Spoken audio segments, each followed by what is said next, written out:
I am an anxious person. I've always been an anxious person. I come from a family of anxious people.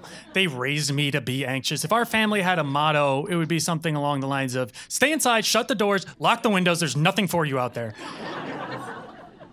But I didn't always want to be that way. Even when I was a kid, I knew that other people didn't think about life like this. They saw life as this movable feast full of saints out to help you at every turn. And I really wanted to be one of those people. So when I was a junior in college, I decided I was going to kind of buy into that attitude. I was going to take myself right out of my comfort zone and just do something new. I decided I was going to study abroad in Morocco. So about 2 months into my time there, things are going great. I'm meeting new people. I'm having new experiences. The world seems to be my oyster. Things couldn't be going better. I'm feeling so good, in fact, that I decide to go on a week-long trip throughout my host country, Morocco, with 8 of my classmates. It's our third night on the trip, and we're pulling into Marrakesh. And we're pulling into Marrakesh after dark, and we've missed our connection. We were supposed to connect to a bus to our next destination, Ouzoud, home of North Africa's mightiest waterfalls. And so when we get to the bus station, we explain our situation to the bus station manager, who is a tall, thin man in his early 30s wearing the shiniest pants I've ever seen in my life. And he explains, well, there's no more buses until the morning, but I do have a friend who can drive you in his private van through the desert and up the mountains to Ouzoud tonight. And at this point, I remember what our program director, Doha, told us about traveling in Morocco. She said, well, you know, traveling in Morocco is generally very safe as long as you obey a few simple common sense rules.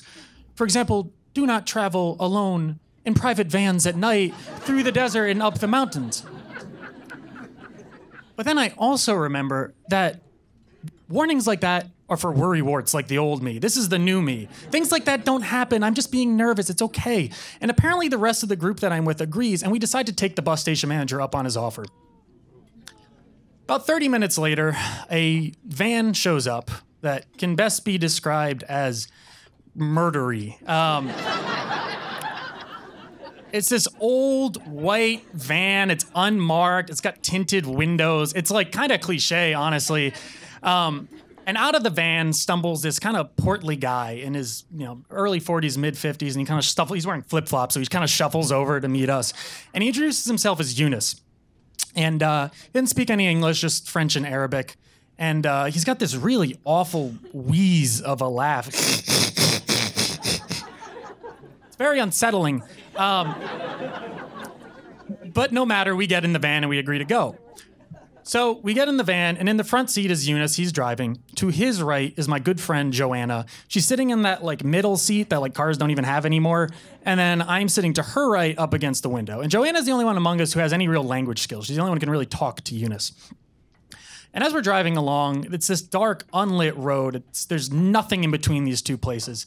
As we're driving along, we realize that Eunice is a pretty bad driver. And the reason he's a pretty bad driver is that he is drunk. He is swerving and speeding and being reckless. It's bad news. In order to deal with the problem, we don't. Instead, we turn to mindless chit-chat, hoping to sober Eunice up through the power of magical thinking. And so Joanna and I just kind of talk to each other for a while, and while we're talking, she decides to tell me a very calming story. Well, my sister had a friend who was studying abroad in Morocco, and she and her friends were in a van a lot like this one, driving at night, and all of a sudden the driver took a wrong turn and pulled off the road, and when he pulled off the road, there were a bunch of guys with machetes waiting there to rob them. They took all their stuff and left them for dead.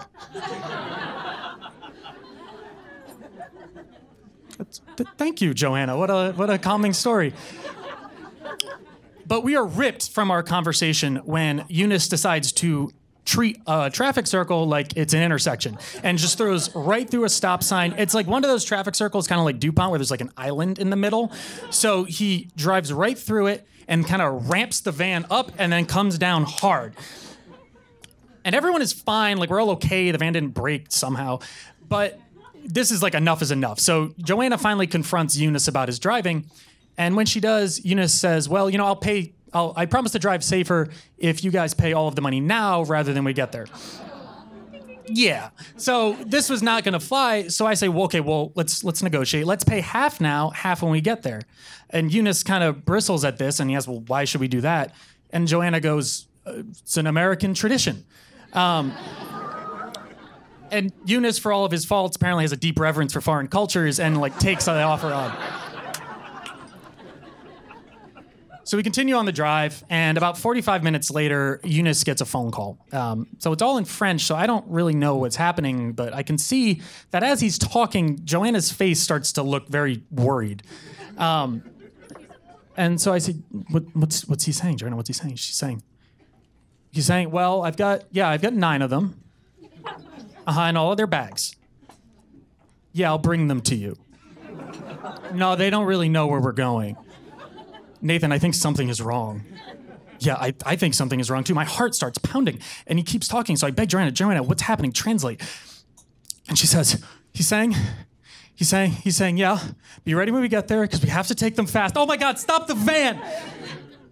And this gets through the language barrier, and Eunice slams on the brakes. And before I even really know what's happened, Joanna has shoved me and herself out of the side of the van, and we're just standing in the night, unending desert to the left, somehow more unending desert to the right. No plan, just scared out of our minds. And Joanna starts to say, you're kidnapping us. You're going to kidnap us and rob us. You're going to take us and take all of our things. And in this moment, I remember that, who did I think I was? I'm not a bold adventure seeker. I'm just a cowardly teenager who's in over his head. Anxiety has kept me safe my entire life. And now I've betrayed it, and I'm gonna die in a ditch because of it. You're gonna kidnap us, you're gonna rob us, she continues to yell. You're gonna take us like, wait, why would you do this to someone? And we see Eunice kind of lean across the console to get a better look at us, and his face is half lit in the dome light of the van. And his face just starts to contort.